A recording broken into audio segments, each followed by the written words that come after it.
अब आपको हिंदी दिवस के बारे में बताते हैं। आज हिंदी दिवस है और इस मौके पर हम आपसे एक सवाल पूछेंगे कि हिंदी आपकी मातृभाषा है या आपके लिए मात्र एक भाषा है। आज ही के दिन वर्ष 1949 में संविधान सभा ने हिंदी को भारत की राजभाषा के रूप में स्वीकार किया था। कई बार लोग राजभाषा और राष्ट्रभाषा को एक ही मान लेते हैं, कंफ्यूज हो जाते हैं, लेकिन भारत के संविधान में राष्ट्रभाषा का कोई उल्लेख नहीं है। संविधान के अनुच्छेद 343 में लिखा है कि देश की राजभाषा हिंदी और लिपि देवनागरी होगी। महात्मा गांधी ने एक बार कहा था कि जैसे ब्रिटेन में अंग्रेजी बोली जाती है और सारे कामकाज अंग्रेजी में होते हैं, वैसे ही हिंदी को हमारे देश में राष्ट्रभाषा का सम्मान मिलना चाहिए। लेकिन महात्मा गांधी का ये सपना आज भी पूरा नहीं हुआ है। हमारे देश से अंग्रेज तो चले गए, लेकिन अंग्रेजी भाषा आज भी वहीं के वहीं जमी हुई है। एक बात आगे बढ़ने से पहले स्पष्ट कर दें, हम अंग्रेजी के खिलाफ बिल्कुल नहीं हैं। हम अंग्रेजी पढ़ने और पढ़ाने वालों के खिलाफ बिल्कुल नहीं हैं।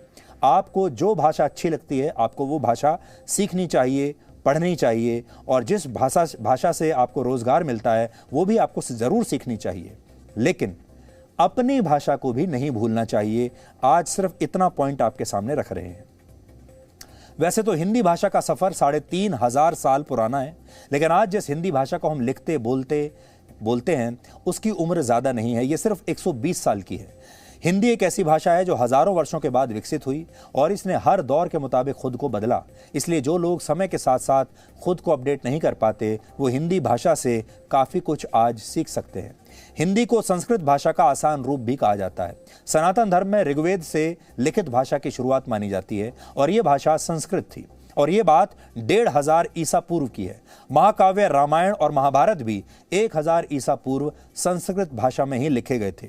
संस्कृत का विस्तार और प्रभाव समय के साथ साथ बढ़ा, लेकिन 500 ईसा पूर्व अपभ्रंश की शुरुआत हुई, जिसका अर्थ था संस्कृत भाषा का एक और सरल रूप।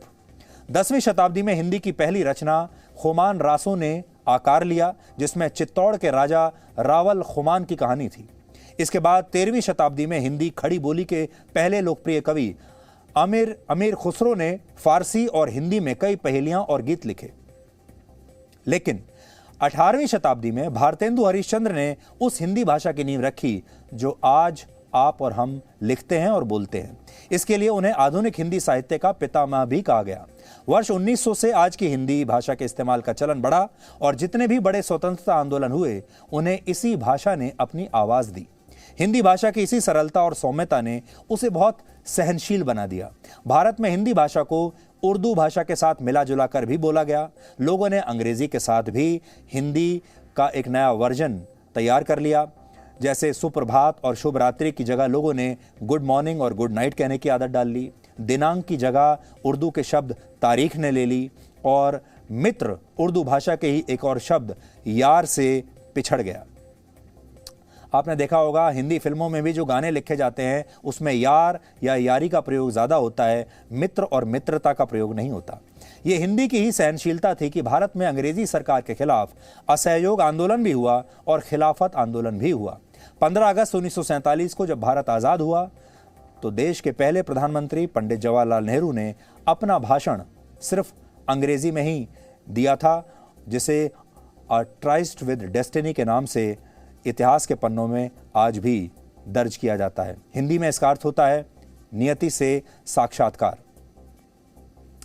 सोचिए, अंग्रेजों से आजादी मिलने पर भी अंग्रेजी में ही भाषण दिया गया और यहीं से अंग्रेजी की नींव और मजबूत होती चली गई। हमारे देश का संविधान भी मूल रूप से अंग्रेजी भाषा में ही लिखा है, जहां सैकड़ों बार इंडिया शब्द का इस्तेमाल हुआ है। भारत के संविधान की शुरुआत में लिखा है इंडिया दैट इज भारत, यानी इंडिया जो कि भारत है। इससे ऐसा लगता है जैसे इंडिया शब्द को ज्यादा प्रमुखता हमारे संविधान में भी दी गई है। हिंदी भाषा के प्रति इसी हीन भावना के कारण मशहूर व्यंग्यकार हरिशंकर परसाई ने एक बार कहा था कि हिंदी दिवस के दिन हिंदी बोलने वाले दूसरे हिंदी बोलने वालों से कहते हैं कि हिंदी में बोलना चाहिए। यह हमारे देश के लोगों का सबसे बड़ा सच है। एक अध्ययन के मुताबिक हमारे देश के 90% ऐसे लोग जो अंग्रेजी बोलना नहीं जानते, वो भी अपना हस्ताक्षर अंग्रेजी में ही करते हैं। इसके पीछे हिंदी के प्रति हीन भावना तो है ही, साथ ही व्यवस्था का भी एक दोष है। और मुझे यकीन है आप में से भी ज्यादातर लोग, चाहे आपको अंग्रेजी आती हो या ना आती हो, लेकिन अपना हस्ताक्षर यानी साइन अंग्रेजी में ही करते होंगे। कई कामों में आज भी हस्ताक्षर का मतलब अंग्रेजी भाषा में अपना नाम लिखना है और अंगूठा लगाने का मतलब हिंदी भाषी लोगों से है। यह स्थिति तब है जब हिंदी पूरी दुनिया में बोली जाने वाली दुनिया की तीसरी सबसे बड़ी भाषा है। पहले स्थान पर अंग्रेजी है, जिसे दुनिया भर में 135 करोड़ लोग बोलते हैं। दूसरे स्थान पर चीन की भाषा मैंडरिन है, जिसे 120 करोड़ लोग बोलते हैं। और तीसरे स्थान पर हमारी हिंदी है, जिसे 75 करोड़ लोग बोलते हैं। चौथे स्थान पर 54 करोड़ लोगों के साथ स्पेनिश और लगभग 28 करोड़ लोगों के साथ अरेबिक भाषा 5वें स्थान पर है। 2011 की जनगणना के मुताबिक भारत में लगभग 53 करोड़ लोग हिंदी में बोल और लिख पाते थे। 2011 में 53 करोड़, जबकि 2001 में केवल 41 करोड़ लोग ही हिंदी में बोल पाते थे या लिख पाते थे। वर्ष 2014 में सिर्फ 12 करोड़ लोग ही हिंदी के अखबार पढ़ते थे, लेकिन आज देश में हिंदी के अखबार पढ़ने वालों की संख्या 18 करोड़ 60 लाख हो चुकी है। गूगल के ही एक अध्ययन के मुताबिक इस साल के अंत तक भारत में इंटरनेट पर हिंदी का इस्तेमाल करने वालों की संख्या अंग्रेजी का इस्तेमाल करने वालों से ज्यादा हो जाएगी। यह संख्या करीब 38% होगी। ये आंकड़े हिंदी भाषा के उज्जवल भविष्य का संकेत तो देते हैं, लेकिन यह भी सच है कि भारत में हिंदी करोड़ों लोगों की मातृभाषा तो है, लेकिन इसकी मौजूदा स्थिति मात्र एक भाषा की है। और इसका सबसे बड़ा कारण है हिंदी भाषा आज तक नौकरी की भाषा नहीं बन पाई है। यानी हिंदी बोलकर, हिंदी पढ़कर, हिंदी लिखकर आपको शायद अच्छी नौकरी नहीं मिलेगी। जिस देश में लोग हस्ताक्षर भी अंग्रेजी में करते हों, वहां हिंदी के लिए नौकरी की भाषा बनना आसान नहीं है। इसीलिए बड़ा सवाल आज ये है कि हिंदी नौकरी की भाषा है या नहीं? क्या हिंदी आपको नौकरी भी दिला सकती है? आज भारत के शहरों में जितने सरकारी स्कूल नहीं हैं, उससे कहीं ज्यादा अंग्रेजी भाषा सिखाने वाले कोचिंग सेंटर्स हैं। और ये हम नहीं कह रहे ये कोचिंग सेंटर्स नहीं होनी चाहिए, ये हम बिल्कुल नहीं कह रहे हैं, लेकिन इन कोचिंग सेंटर्स में अंग्रेजी भाषा से ज़्यादा ये सिखाया जाता है कि अगर आप अंग्रेजी नहीं बोल सकते तो आपका भविष्य कुछ नहीं है। इसे आप इस पोस्टर से समझ सकते हैं, जिस पर लिखा है दिन दहाड़े अंग्रेजी बोलना सीखिए।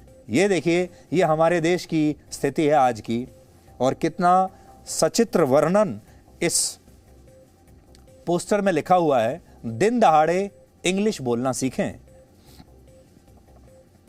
भारत में स्कूल और कॉलेज का फॉर्म भरने से लेकर नौकरी के लिए अपना बायोडेटा भेजने तक अंग्रेजी भाषा का ही इस्तेमाल होता है। इंटरव्यू देने वाला व्यक्ति इंटरव्यू में अपना परिचय नहीं, इंट्रोडक्शन देना पसंद करता है।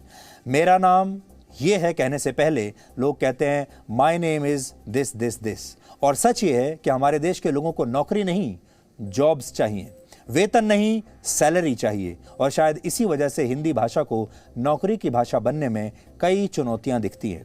आजकल के माता पिता अपने बच्चों को अंग्रेजी मीडियम स्कूलों में ही पढ़ाना पसंद करते हैं। हिंदी मीडियम स्कूलों में पढ़ने वाले बच्चों को कमज़ोर माना जाता है और कहा जाता है कि परिवार गरीब है, इसलिए अंग्रेजी मीडियम में बच्चों को नहीं पढ़ा सकता। यानी शिक्षा स्कूल के क्लासरूम से निकलकर एक क्लास बन गई है और एक स्टेटस सिंबल बन गई है।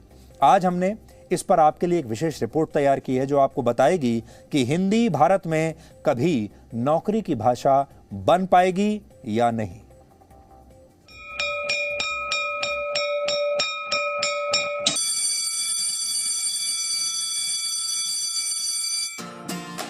हिंदी देश की राजभाषा है, लेकिन फिर भी ऐसा क्यों है कि लोग अपने बच्चों को इंग्लिश मीडियम स्कूल्स में भेजना चाहते हैं? हिंदी भाषी क्षेत्रों में हिंदी मातृभाषा है, लेकिन देश के कई राज्यों में जिनमें हिंदी बोली जाती है, वहाँ भी इंग्लिश मीडियम से पढ़ने वाले बच्चों की संख्या तेजी से बढ़ी है। देश के 26% बच्चे अंग्रेजी मीडियम स्कूल्स में पढ़ रहे हैं। अकेले दिल्ली की बात करें तो 59.2% बच्चों के माँ बाप ने अपने बच्चों का दाखिला इंग्लिश मीडियम स्कूल में ही करवाया है। इसके पीछे की मानसिकता क्या है, हमने ये जानने की भी कोशिश की। हम दिल्ली के लक्ष्मी नगर पहुंचे और वहाँ कुछ लोगों से बात की।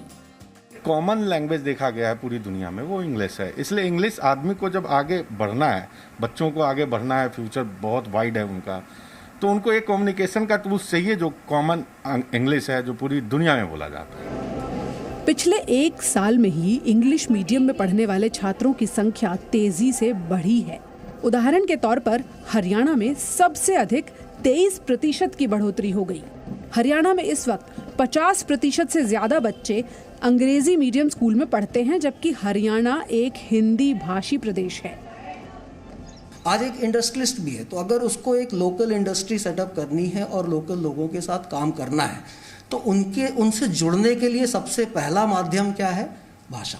तो उनकी भाषा समझ में आनी चाहिए, वो एक दूसरे को समझ सकें, तो उसका ज्ञान होना बहुत ज़रूरी है। तो आज हमें अपने आप को केवल लोकल पर्सपेक्टिव में, केवल अपने एक सीमित दायरे में भी नहीं रखना है, उससे बाहर जाना है। उससे बाहर जाने के लिए जब आप इंटरनेशनल कम्युनिटी के साथ कनेक्ट होना चाहते हैं, तो वहाँ पर आकर के आप एक लैंग्वेज के लिए स्ट्रगल ना करें।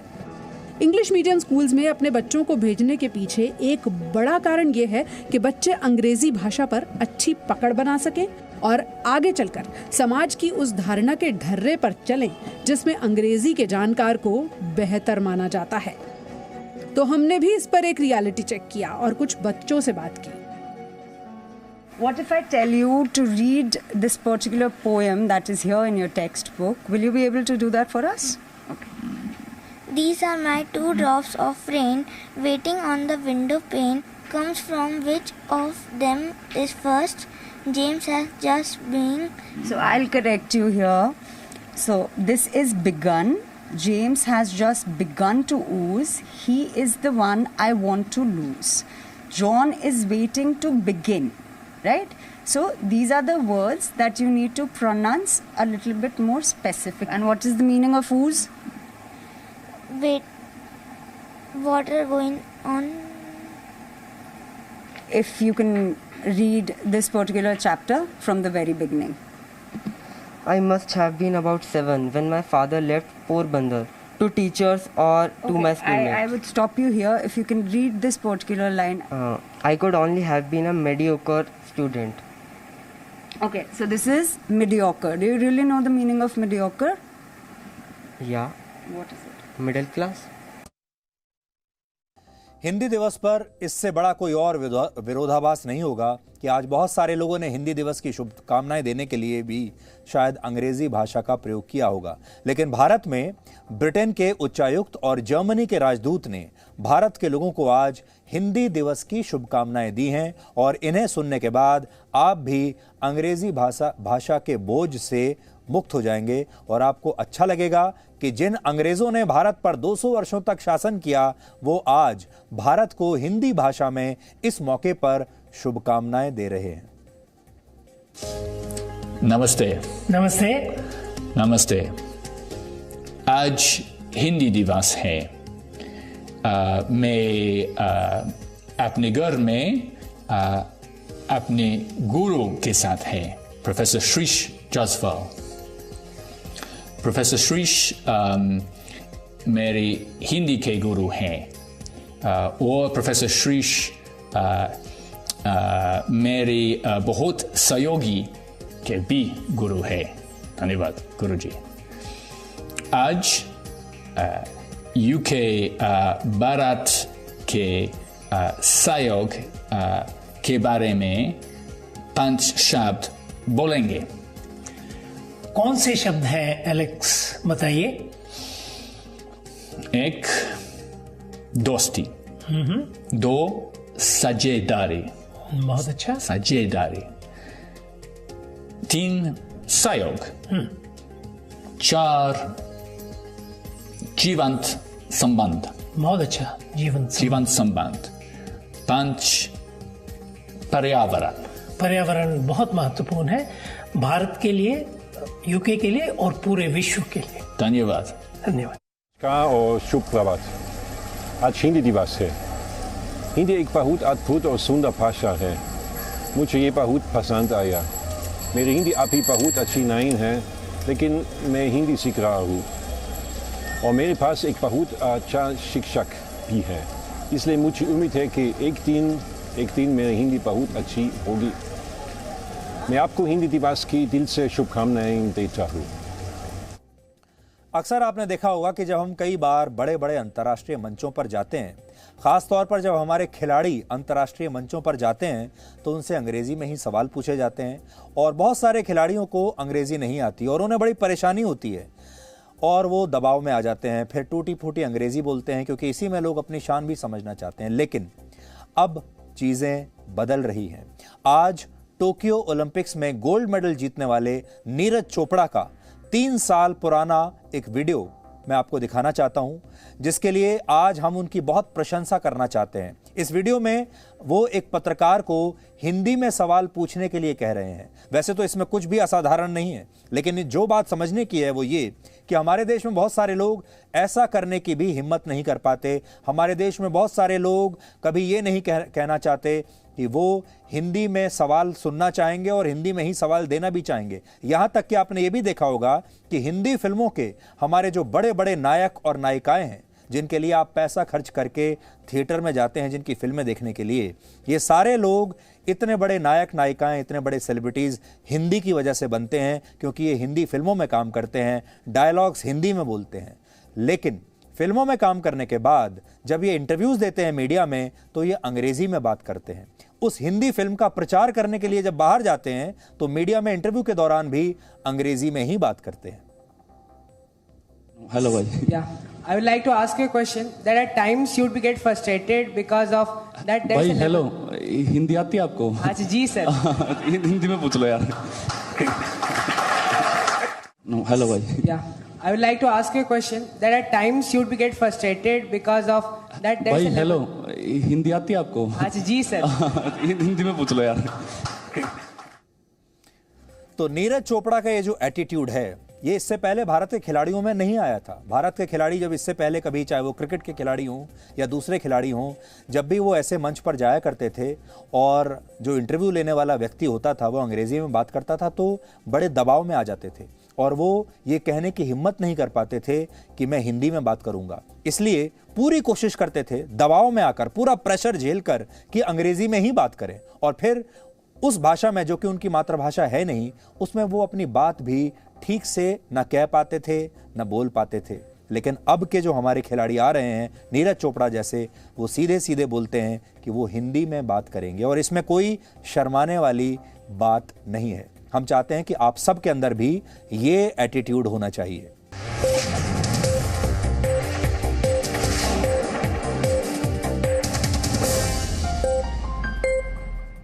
Presenting B News app, available on Google Play and App Store. Download it now.